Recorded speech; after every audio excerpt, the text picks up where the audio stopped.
ती खेडमध्ये भारतात जी मीटिंग झाली ती काय मीटिंग घेण्यामागचं कारण आहे यावर काय तुम्ही कळवा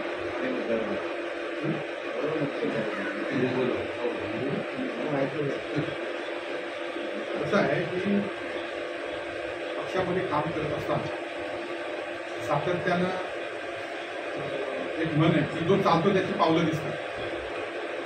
ह्या सगळ्या गोष्टी पक्षाच्या अंतर्गत काही आपण विचारले प्रश्न राष्ट्रीय असू शकतात, परंतु 60-70 वर्षाच्या नंतर आपण चिंतन करण्यापेक्षा विपश्यना केली असती तर बरं झालं असं मला वाटतं. म्हणजे चिंतनांच्या मागे जाण्यापेक्षा 60-70 वर्षानंतर विपश्यना करणं, योगा करणं हे शारीरिक दृष्टीतून चांगलं असतं आणि ते केलं तर मला वाटतं आम्ही त्यांच्याबरोबर ती येऊ मदत करायला किंवा अजून काहीतरी विपश्यनाच्या माध्यमातून शाखा उत्पन्न करायला.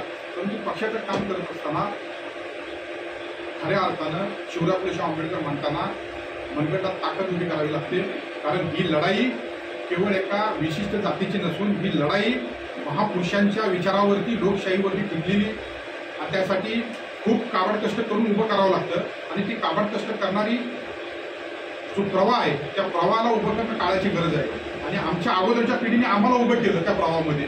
तसंच इथल्या लोकांनी आताची नवीन पिढी तयार केली गमरेसारखी आणि म्हणून कदाचित त्यांना वाटत असेल की बाबा चिंतन करणं गरजेचं आहे, म्हणून कदाचित त्यांनी चिंतन केलं असेल. पण आम्ही चिंतनकडे अजून वळत नाही, आम्हाला अजून भरपूर कामं करायची, त्याच्यामुळे असं होऊ शकतं कदाचित असं चालू असतं. रत्नागिरी 24 न्यूज चॅनलला आताच सबस्क्राइब करा आणि शेअर करायला विसरू नका.